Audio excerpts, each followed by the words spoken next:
welcome to Big Muddy Mayhem, the podcast where we talk about true crime and bad behavior in the Midwest. Each week we'll bring you true stories from the heartland that might break your heart, but we hope to entertain you along the way. I'm Janet O'Brien. I'm Tracey Laricha. Hello! Howdy, Janet! Oh my god, I'm so How are tired. you? Oh my god! You're so tan! I've been in the sun a lot. You have had a lot. A whole lot. A lot. Yeah, so there's people who like to go fishing in boats, right? Mm-hmm. And then there's these other people right. that like to go to fish concerts. I know. Sometimes too many of them in a row. I mean, it's not a bad problem to have.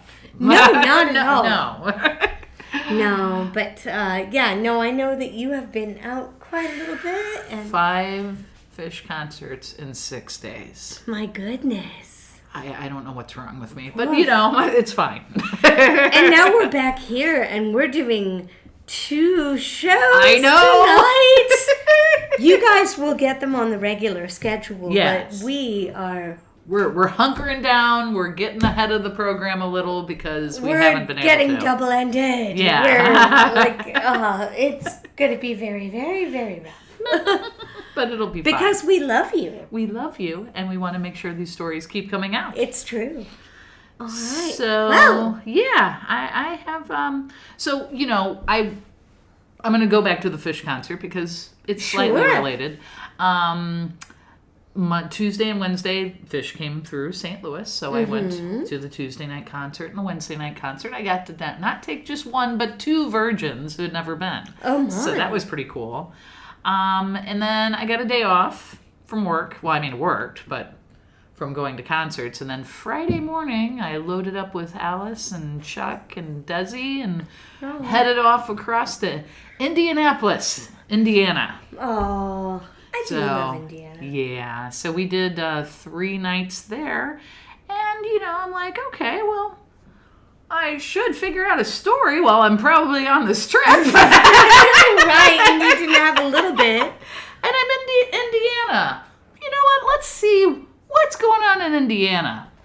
And oh boy, howdy. I didn't realize that part of this, which you'll absolutely know the story, but I've kind of taken a little bit of a different detour on it. Somebody who's infamous is also from Indiana. Are you in a new book, by the way? Yes, I am. Oh my gosh. I'm almost all the way through with my first one. So yes. We are, yes. Like, I love that we've been doing this long enough that you have to get new books. Okay, so please. We're back in Indiana. We're into Indiana. Tell me. Did you know who was born in Indiana on May 13th, 1931? Lots of people? James Warren Jones. Jim Jones. Did you know the People's Church started in Indiana? I did not. I had no idea. So, woof. And I had already sort of been researching this already. I was like, there's no way I'm going to ever be able to do that, but it's super interesting to listen to or read about. And then I'm like, it turns out, no, started in the Midwest. It's in the thing, so it's in our area. Yay! Yeah. So I am going to talk about, this is going to be my second 2-parter. Yay! I love it. So the first part, we're going to talk specifically about Jim Jones and how it all started. And then next week will be a story about how it started, how it's going. Right. It's going to center around a certain person that was an actual survivor of the Jonestown Massacre. Wow, okay. Right? I like that. So that's what we're going to do. So we're already curious. I know, right? So we're going to start out with the story of James Warren Jones. He was born May 13th, 1931, in a tiny town called Crete, Indiana. He actually grew up in Lynn, Indiana, which was nearby. He did not have the greatest parents in the world. Surprise not. James Thurman Jones, that was his father. He was a veteran of World War One. Okay. He ended up suffering from exposure to mustard gas in France. Oh, wow. So he just wasn't really with it. A whole lot of people had a whole lot of problems. Right. And then Lynetta Jones, that is James's wife, Jimmy's mother, she did not pay a lot of attention to Jim either. Oh. So, again, didn't have the greatest parents. Jim would often find himself just wandering around Lynn, Indiana, and he would frequently go to the library and do reading. He was clearly a really smart person because he picked up on things pretty quickly. Sure. And then every once in a while he would just attend local church services because parents were just not around. So he would just go to different churches, check them out, and then... It might just be like wanting a sense of community. Exactly. You know, this is how it starts. Oh. So some churches would have him actually read scriptures at the pulpit, and he was really good at it. Like, he knew how to deliver. He already had that kind of voice. Right. When Jim was entering high school, they ended up moving to Richmond, Indiana. In a high school, Jim had a reputation of being an intellectual who was also kind of thick-headed, because if he thought he was right, you weren't going to talk him out of it. Oh, wow. So he's kind of like a know-it-all. You know what I mean? He tended to exert his will onto other peers if they tried to test his powers. So he was already a complicated person in high school. He worked as an orderly at the Reed Memorial Hospital in Richmond, Indiana, where he met his wife, a young nurse by the name of Marceline Baldwin. He instantly, she became enchanted with him. He ended up going away to school in Bloomington at the Indiana University. And then when he was there, this is when, there's a lot of civil unrest at this time. This is the 19th. Right. Yeah, and apparently there was a speech that was done at UI, the college he was attending, by Eleanor Roosevelt, where she was talking about the plight of black people in America. And that made a huge impression on him. Oh, because my goodness. He was really believed in civil rights. Completely. Yeah. Well, I mean, you're living in this time and place where you're just like, wow, this is ridiculous. Why? Yeah, everything's still segregated at this point. It's just not. Why are we not standing up for one another? And, if you are somebody that is like him, right. you know. And it's...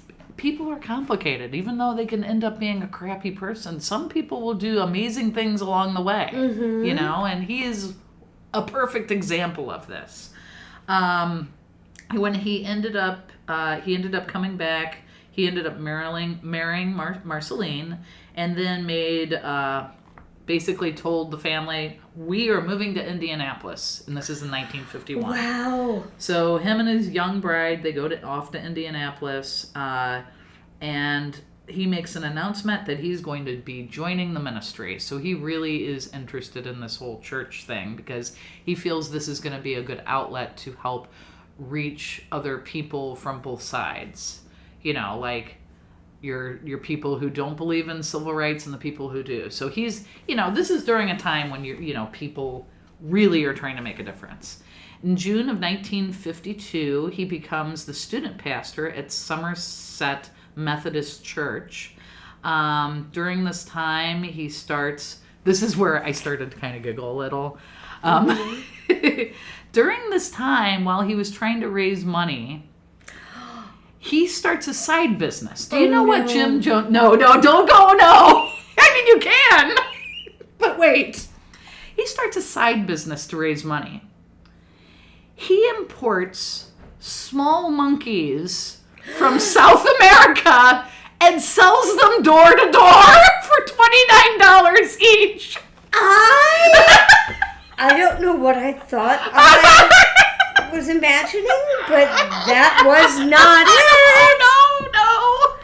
Also, man, I am there but for the grace of God. If anybody ever came by on the wrong day, at the wrong time of day, you catch me about like 5:45. You're like, what is happening? At the end of a rough work day.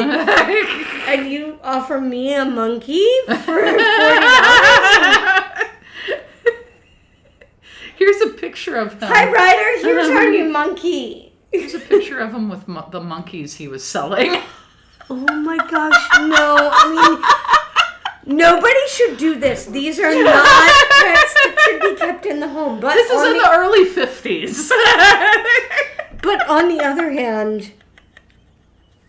I'm like, wait, what? I sold monkeys? How many monkeys would I own? I don't know. Janet, like really? How many monkeys? At least 2. I have 3 cats. So anyway, monkey sales made front page in the Indianapolis Star in 1954. I'm sorry, monkey sales made front page in the Indianapolis Star. In 1954 because he refused to pay for a shipment of monkeys that died on the voyage. It's so bad.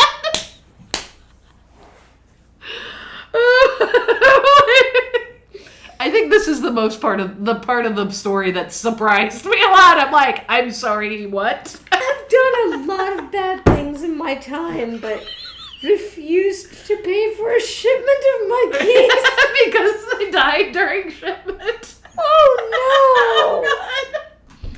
So anyway, during this time, he tried to get this congregation to. He was still in the Methodist Church, basically, but during this time, the congregation refused to let African Americans attend his congregation. So he's like, you know what? I'm just going to switch congregations if you're not going to allow that. So he changes, and then he's an associate minister at Laurel Street Tabernacle, where he got basically the first members of what would become the People's Temple. Oh no. Okay, so this is at the very beginning. And then he would go and he used this other church building for a while at St. Clair and Park Avenue in Indianapolis, and that's where he would, start speaking.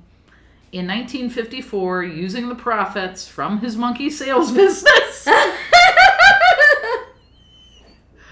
he opened Indianapolis's first interracial church. So he opens the first interracial segregated. It's no longer segregated. Mm-hmm. So he opens that first church at Hoyt and Randolph, and the first name of the church was Wings of Deliverance. Oh my gosh! The name didn't stick. They renamed it to Community Unity Church. He captivated his followers with his Pentecostal influenced theatrics, and he would stage faith healings. No. Yeah. So in 1956, he finally buys his first church, which is a small building in the racially mixed Old North Side at 1502 North Jersey Street. So this is all, still in Indianapolis. Mm-hmm. He renames the church again, People's Temple Full Gospel Church. So now we get the People's Temple in there, okay? The church operated soup kitchens. They helped do canned food drives for the city's poor. They ended up, he invested and ended up operating some nursing homes for basically disabled people. And the church was mostly pushing for racial equality. Okay. Yeah, so, this is like 1956, and this is their mission. Him and Marceline, they decided to create their own rainbow family by adopting several children of different races. Oh, okay. They adopt 3 Koreans from the Korean War, 1 Native American girl, and they end up, Marceline ends up giving birth to 1 biological child, so they did have a biological kid, and they end up being the first white couple to adopt a black child in 1961. Wow, that is so much later than you would imagine. I know. Holy Holy schmokes. complicated, right? Super, because at this point they're like, this guy's great, you know? He's trying to do the right thing, and Right. he's really trying to push for the thing that everybody, you know, a lot of people are afraid to speak out about. Once they expanded, the church expanded, he ended up renting the former synagogue in Indianapolis. It's at 10th and Delaware. And fun fact, Maurice Davis, the rabbi that was renting him the synagogue that they're going to take over, was a former Hebrew congressional rabbi who leased the building to Jones. But this guy, this rabbi, he lectured and organized against fringe religious cults. So he's basically renting to the guy he shouldn't be renting to. But at this point, Jim is just like playing it off like, no, we're not doing anything crazy, Right. you know? And so Jim is like, okay, how can I make sure this rabbi doesn't call me out on my bullshit? He ends up joining the Christian Church Disciples of Christ, which is a progressive denomination. So the rabbi basically will just continue to lease to him. Right. So he picks the right place to go. You know what I mean? Right. So here's what we're doing. Right now, Jim is untouchable, you know? 1960, the mayor of Indianapolis appoints Jim Jones to be director of the Human Rights Commission. Oh my to gosh. help desegregate churches, restaurants, theaters, and the Methodist hospital. The Methodist hospital at this point was still segregated. So, you know, he's doing all these great things, and the mayor's like, my well, gosh. you're doing a great job. Let's have Right. you do some more, you know? The temple followers, this is where things start to get a little culty. See, I wrote down. What does that say? There's where things get to get a little culty. It says culty things.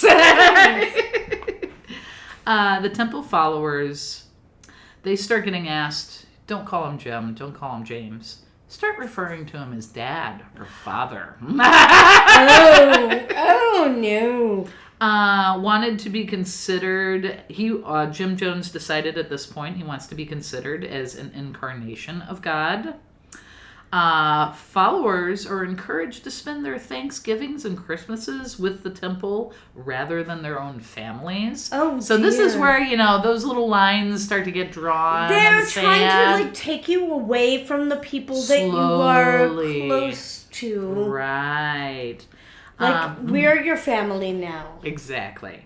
It starts to strengthen the alliance with Jones. In 1961, Jones proclaims that he had a vision of impending nuclear war where Chicago and Indianapolis would be destroyed. So he starts reading around about this after he has this vision. And, dear. And he, in the Esquire in 1962, shows that this place in Brazil called Belo Horizonte is apparently the safest place you can live if a nuclear war were to happen. Sure. Okay. So he ends up packing up his rainbow family, so all the kids that he adopted, plus his real child and his wife, and they moved on to Brazil for a couple of years. Oh my goodness. They just leave the People's Church. They just go. Oh So wow. he is gone for a couple of years. And then while he's gone, the people who were trying to run the church in Indianapolis, it's not going well. You know, it's like once you lose this leader who has clearly brought a bunch of people in, things start to go bad. You know, it's Sure, like, completely. Like you have to either, if you don't have somebody else that is like that charismatic person, right, you're going to start losing people. then that's what's going to, yeah. Right. So when finally him and his family return after a couple of years, he decides, okay, apparently there's another place in California we could go that's also safe. Oh? And he realizes, okay, the church is failing here. He ends up selling the building in Indianapolis. All the followers en masse, like dozens of them, start going to California. So in 1965, dozens of his followers end up in Redwood Valley, California. Now, where is that? I'm pretty It's sure it's okay. north. It's got to be north, near the Redwoods, you know. Sure. I know they're near San Francisco, so it's near there. Okay, so Northern California. Right, exactly. While they're moving, apparently the building that he owned mysteriously catches on fire in Indianapolis. And apparently there were witnesses who saw members like a couple of days before just randomly moving stuff out of that building before it caught on fire. Sure.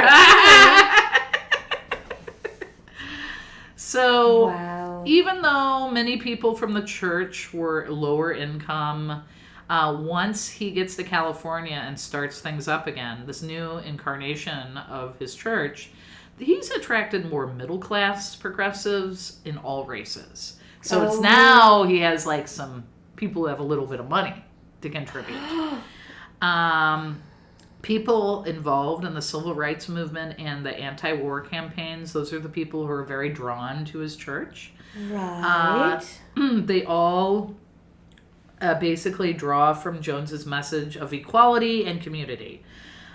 Jones ends up buying an abandoned synagogue, so I guess synagogues are just really nice big buildings that are like, well, I'm going to take that over. And they buy that's in San Francisco, and that becomes their urban branch of his church in 1971. He donated money to fund police widows. He donated money to the NAACP, and he also donated money to basically a peace institute. So again, he's still doing good. He's donating to the right causes, you know. And because of all the people that he's getting to join this group, he has now a lot of manpower. And so he's going to use his manpower of all these members to help with political movements. Oh my gosh. Okay. So basically, if he wants to I want to get this guy in office who is way more about, trying to help this racial inequality. Let's all throw flyers everywhere. Right. Let's so go canvas. I can't necessarily make that move myself, but I can make Get your move members for the people to. that make the moves. Right, exactly. So the California State Assembly Speaker, Willie Brown, at one point compared Jim Jones to Martin Luther King and Albert Einstein. Wow. Okay. The People's Temple helped elect George Moscone as mayor, and in turn, Jones was appointed city's Housing Authority Commission, which, the Housing Commission was obviously pretty bad about segregation as well, Completely, yeah. So, while the other ways that he would bring people in was not the best, not super truthful, obviously, Jones claimed that he could read minds and he could heal cancers and he could predict the future. Loyal temple members, say that 5 times fast. Loyal temple members. Right? Oh, yipes. Were dispatched to root through people's garbage cans and medicine cabinets for private information. So if those people happen to show up to a thing, he would already know stuff about them. Like he's a mind reader. Mm-hmm, because... Some of the other members would pretend that they were blind or disabled, and then they would miraculously get healed during one of his healings. Oh my goodness! And then members justified their actions to promote his cause. Things on how he controlled these people. He would make sexual advances towards members. He oversaw beatings or confessions and humiliate other members in front of the group. They were encouraged to inform on each other. So basically, children were rewarded for informing on their parents. Oh my gracious! Yeah. So from the very get-go. Yeah, like from the start. California, it gets way worse. It starts really getting bad. Yucky. He also did constant work, basically he would make people work all the time, and they would have these all-night meetings, and then that way people would be exhausted. They wouldn't be able to do anything. There would be confusion. Jones would eventually, each member, he would have a private conversation with him my and say, gosh. "You're the only one I trust." And he would do that to every single member. Oh. Just crazy, right? So the Jones in his inner circle, because of all of this stuff that's starting to happen, it's obviously not going very well. Some of the inner circle is like, you know what? This isn't right. There's something going on. And they're like, you know what? We're going to leave the church. This is crazy. And there was a reporter by the name of Marshall Kilduff. He worked for the San Francisco Chronicle, and he could not get the San Francisco Chronicle to print a story about all the bad things that were happening behind these closed doors. Okay. So finally, he goes to another magazine, and so it's called the New West Magazine. They start to report about the allegations of the defectors and the in August of 1977.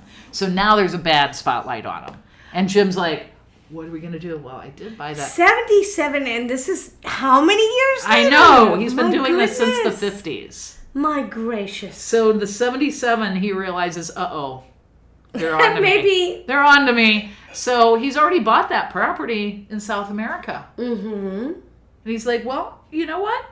Let's just go. So this caused a mass exodus for hundreds of his supporters. Overnight, husbands would come home and find that the women and children were just gone. Oh my gracious. Nursing homes totally vacated. The nursing homes that he ran. The entire Just gone. Like facility, staff, everything. everybody? Yeah. Everybody just like, hi, no, nobody. Right. Children just stopped going to school. They were Oh all God. headed to Ghana. To where he called it Jonestown. Oh no. So that's where it starts. And that is the end of story 1. Oh. So he did a lot of good in the beginning. But I can't think wait for the happy ending. there will be, I swear. Not great happy ending, but it's some kind of happy ending. So yeah, so he started off on the right path. They did notice that there was, when he got to California, he's around people with more money, and this is where the drugs start to come involved, and this is where the paranoia starts to become involved, and it's started with that whole nuclear war thing. Oh my gosh. Yeah, so that is how it all began. All right. I hope that it's a lot, but Mine is also not real light this week, but it is okay, I think. good. Like, it's light compared to this. You know what? I didn't know about the monkey thing. Oh. Okay. So I'm excited to hear your story. You already know how mine's going to go. I feel like I wish that we had like a shot of like 99 bananas to pour out for the monkey for right now. I know. But right now, I'm going to tell you the story of Dr. Joshua Fierer. Okay. Fierer? We don't know. We don't know. It's Fierer. Okay. So I'm going to say Fierer. Fair? Okay. He's brilliant. Great. I have a brilliant guy too. He's brilliant from the get-go. He is a flight surgeon. A flight surgeon. Working with the United States Air Force. So I guess what that means is that, like, if there is somebody that is, like, wounded in combat, you are the one that, like, saves their life. Right. Before they can get to where they're gonna go. Gotcha. He's also on the board of the American Cancer Society. He is on the pathology board of the University of Illinois. He is brilliant. How do we do that? How do we do that with our stories, Tracy? I know. And I wrote like 3 of them today. And this is the one that I chose. So he marries his wife in 1959. Okay. Now, Dr. Joshua Fierer, he's Jewish. His wife is not, but she converts. Okay. So by 1963, he's done with med school. So she's married to him, like, while he's still Right. going through school. They have 4 kids. Between 1963 and 1978, by 1978, he is the head of pathology at the University of Illinois. He's bright. This man is brilliant. And so he's like, shoots like a rocket, right? Now, Mary, his wife, she had a history of psychiatric treatment, Okay. including shock treatment when she was really young. Oh, wow. So as a kid, in the 40s, Ugh. she wasn't even in her teens yet. Wow. And she had electroshock therapy. She also has a couple of things, like from her high school years, where she had suicidal, ideation. Right. And so Mary and Josh, they seem to have a pretty happy marriage. Like, it looks like she has had, like, some rough stuff as a kid. But then Mary, Josh, they get married. They're doing really well. They have 4 kids. They're really well off. She's kind of a power wife. Okay. So she helps her husband. And she is ideal. Like, oh my gosh, you should have all of the new doctors over. And we'll make dinner and la la. And I'll, put together a thing. And and they're from where? I'll make sure that we have something that's like, comfortable for that. All of this. She's completely a perfect faculty wife and mom. 1981, Mary's mom dies. Oh, no. She spirals. This is just a really, really, really hard time for her. And it's not necessarily just herself. It's the house. It's the kids. Mm-hmm. It's dealing with stuff with her husband. Right. Total personality change. She goes from being like perfect wife to just a shadow of herself. She looks into counseling, and her husband is like, well, maybe we should go into counseling at the temple. Oh. And so Josh isn't really all that religious, but Mary has converted. And so they go into couples counseling. And they go into couples therapy. And they meet with their rabbi once a week. And then after Josh and Mary meet with the rabbi, Josh goes home. And Mary continues to meet with the rabbi. Oh, no! And And they were discussing, like, recipes and stuff? the rabbi consoles her a lot. He gives her, like, lots of kindness and understanding and words. And then he gives her something else. So, between October of 1981 and June of 1982, Mary and the rabbi are having an affair. Yeah. She's also covering all of this up. Oh, my God. Because she claims that she's on business trips for her new job. She's got this great new job, Janet.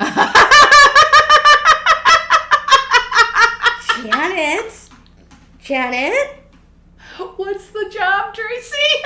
She's working in sales For a company called Exclusive Home Products. Okay. This is the middle of the 1980s. Okay. Well, This company is called Exclusive Home Products. It's like knives and like dish towels and like... It's probably an MLM. Absolutely. I've written down, this is absolutely an MLM. Like, this is Amway. Although, oh my gosh, I do have to say, this sounds creepy since you just told me the first part of the Jim Jones story. But when I was in my 20s, I knew somebody whose family sold for Amway. Yeah. That Kool-Aid was so good. The Amway Kool-Aid was so good. I would love some. Although probably not. No, you don't. No, you don't. I don't want to end up on my own podcast. Anywho, Mary is selling for exclusive home products. Totally 1980s for Emily. And she is also selling nothing. When she's busy not cooking for her family, she is cooking the books. She's faking purchase orders. She is buying her own supply. Oh my God. Josh and Mary end up with like thousands of dollars worth of these boxes and boxes of stuff. Yeah. She is also doing a couple of other things. Such as? Renting a love nest in Peoria, Illinois, which is the most depressing place to have a love nest. And she's going there to play Tora the Explorer with her rabbi, and she spends $15,000 of her own money that she has as an inheritance when her mother dies.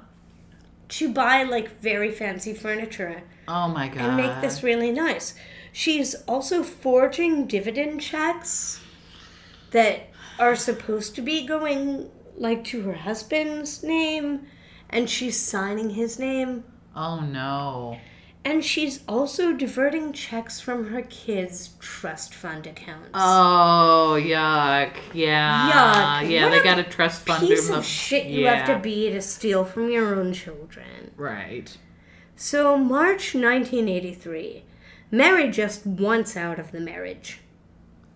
By June 1983, she attempts to OD. Oh, no. Wow. Like alcohol and pills. And they find her and she's hospitalized. And after a couple of days, they let her go. And then 10 days later, she has a second attempt. Oh, wow. So she's back in again. So by 1984, the divorce has started. It starts out friendly, and then it gets sloppy. He says that he's going to like stay in the house. They work it out to where he's going to stay in the house.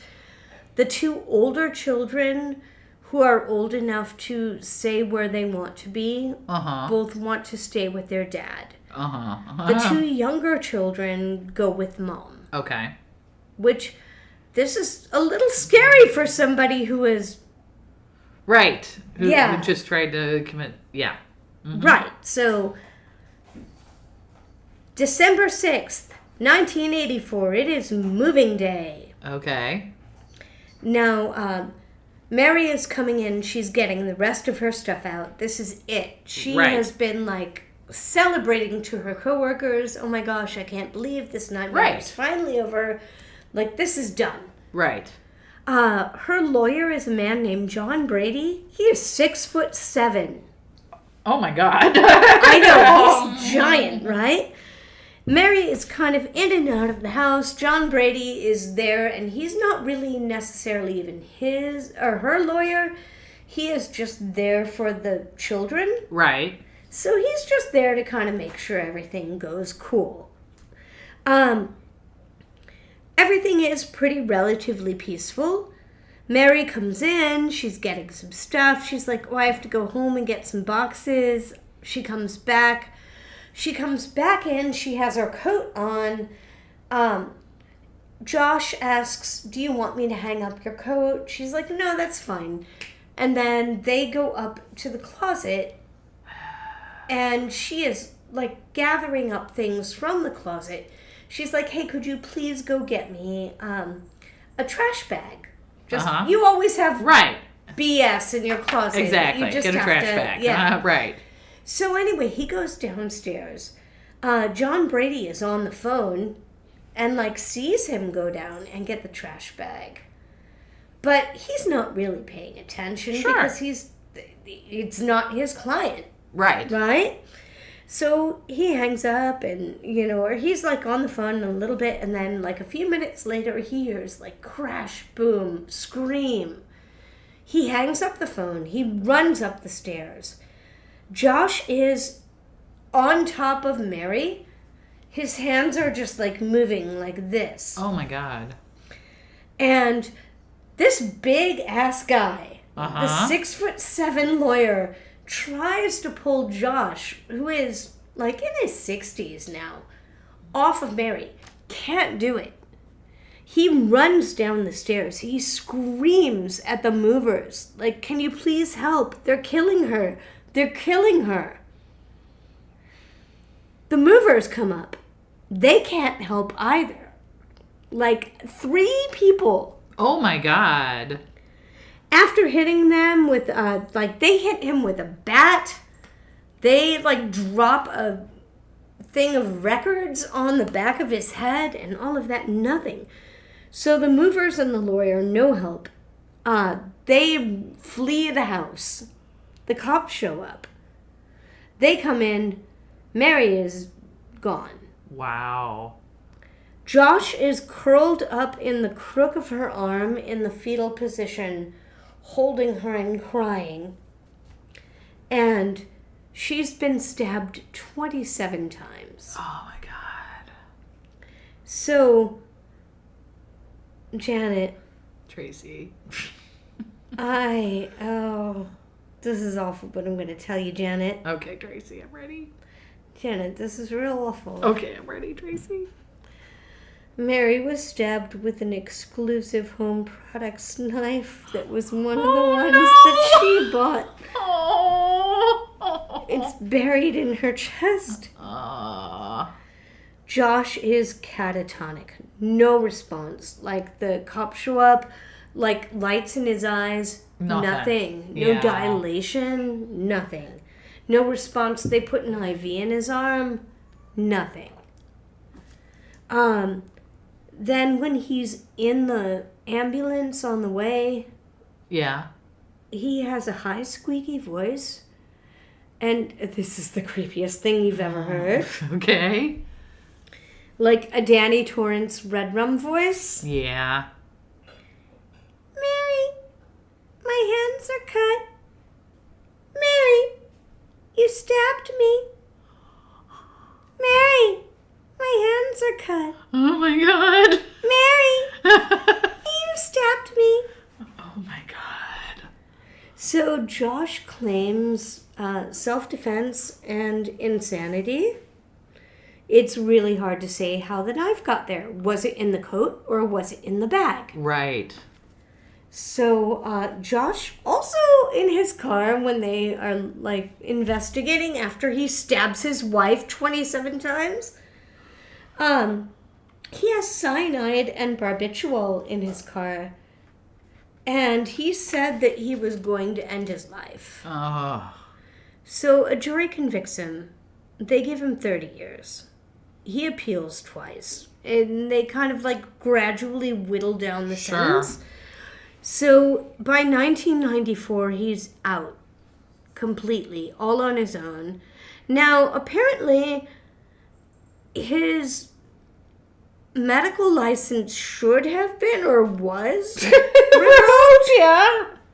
But he dies in 2007, and according to his obituary, he was still practicing in Florida. Wow. In Florida. 2007. And my stories today were the Small Town Murder Podcast, Yellowstone.com, CaseText.com, ChicagoTribune.com, which had all of the notes of the case that were so much. And then also VLEX.com. Wow. That is crazy. So there we are, the story of Dr. Joshua Fierer. Wow. Wow. Okay, well then. I mean, I guess some people just Da get da pushed. da da da. Woo! Some people just get pushed to the edge, you know? No. That's your second push to the edge. Right? Again, like with all of these, I'm always just like, just break up. Exactly. Just break up. Your life will be so much better. They are not worth it. Oh my gosh. My goodness. So I think this is where we should take a break after all of that. I think so, yes. Let's take a little break and we'll come back and we will try to find something that's nice. And this is where I do not take Tracey out in the back and feed her Kool-Aid. Oh, that's right. So we'll be back with What's Nice. Mm-hmm. If you enjoy getting muddy with us, here are some ways to help support our podcast. You can email suggestions at bigmuddymayhem@gmail.com. Like and subscribe to the podcast on a platform where you are listening. And of course, leave a good review, which will help reach new listeners. And if you're listening on YouTube, leave a comment in the comments section. And don't forget that we have Buy Me a Coffee, which is also linked in our description. And make sure to join our Facebook group where you can discuss the episodes and we can hear your suggestions. And of course, tell your friends, tell your family, tell the neighbor next door. Tell the people in the grocery store. Exactly. I mean, who doesn't like true crime, right? Indeed. So just keep listening and keep commenting. And Get muddy with us. And get muddy with us. And now let's get back to What's Nice. Welcome back. Welcome back. And now it's time for What's Nice. It's time to talk about what's nice. So, you were just asking me a few minutes ago how the Fish concert was. Yes, absolutely. So I'm going to talk about the place that I went and saw the Fish concert at. Oh, nice. Fun. Okay. Which it happens to be near Indianapolis. So Hey. crazy. Ah. So we're going to talk about the Ruoff Music Center. Wow. It's an outdoor amphitheater. The Rough Medical Center sounds like an entirely different experience. Exactly. Ruoff Music Center. See, I keep calling it medical. They have a capacity. It's an outdoor amphitheater. The capacity is 24,000. Oh my. It was opened in 1989. When it was opened, the original name was Deer Creek Music Center. It held that name from 89 to 2001. Mm-hmm. Then from 2001 to 2011, they renamed it the Verizon Wireless Music Center. You know how these things change. Right, you know, completely. It's right. like what Hollywood, it's Riverport. Then from 2011 to 2017, we have the Klipsch Music Center. And then from 2017 to 2019, we got this name, the Ruoff, but it had a much longer name. It was Ruoff Home Mortgage Music Center. Okay. They removed the home mortgage. It's located in Noblesville, Indiana. It's north of Indianapolis. It's located along Sandy Creek, hence the reason why it was called Deer Creek in the beginning. All right. Fair enough. 2023, last year, it was ranked the top amphitheater worldwide for tickets sold and third for gross sales. Well, it's a nice place. So nice. It's all outdoors. They have, the covered area, kind of like they do at Riverport in the front. And they have a huge area, grass area. You can go get different foods or drinks, or you can, there's people that actually come around and sell things. Oh, that's amazing. So if you're out in the grass, you can just go and you see buy from a vendor. Oh, right. You have to love that. Yeah. That's the best thing about a ballpark, too. Is right. When you just be like, yes, please, one of those. Right. But it's just a very nice place. Amazing. It was funny when some of this, they had booths that were outside because there's a group of people that follow and they sell stuff. And there was some, it's still Deer Creek. People will not let go of the name. Kind of like, Riverport. We're never letting that go, right? It's always going to be Riverport. Oh, completely. Yeah, no, we've been through, 3-4 different names. It's still Riverport. Exactly. No, I hear you. So that's my what's nice. Amazing. Oh, that is what's nice. Yeah. And, like I said, I do have to love a place where I can go and sit and watch some music. Right. And they will bring the food to me. Exactly. You can't beat that. Now, unsurprisingly, my what's nice is also a little bit food-based. What? And that is that I'm going to talk to you about Morton. Okay. Morton, Illinois, and this is the Morton Pumpkin Festival. Oh, nice. It is in their 58th year. Wow. It is the pumpkin capital of the world. Ooh. This is where the Libby and Nestle Oh, wow. space is, and so this is where they all of the canned pumpkin that you get for your pumpkin pie. That all comes from there? It all Wow. comes from there. Like the Libby canned pumpkin. Oh, my God. That's where they make it. So Libby Nestle, Nestle is Yes. like here in Missouri and in St. Louis and all of Yep. that. So the Libby Nestle pumpkin pumpkin Right. factory is over there. So they offer tennis, fishing, baking, a decoration contest. Okay. A race that is, this is my favorite part. They have a race that's done all with big wheels. Oh, I would love that. I want to be in that. They also have a pageant, like Miss Pumpkin or whatever. Right. And a parade and all of that. And so they do it every year. It's in their 58th year. Wow. And I love a small town festival. Right. And this one seems like they just really lean into it.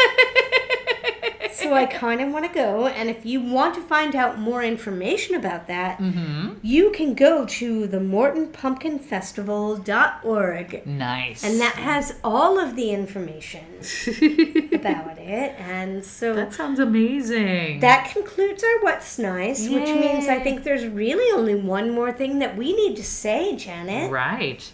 And that is to stay Midwest nice. Stay Midwest nice.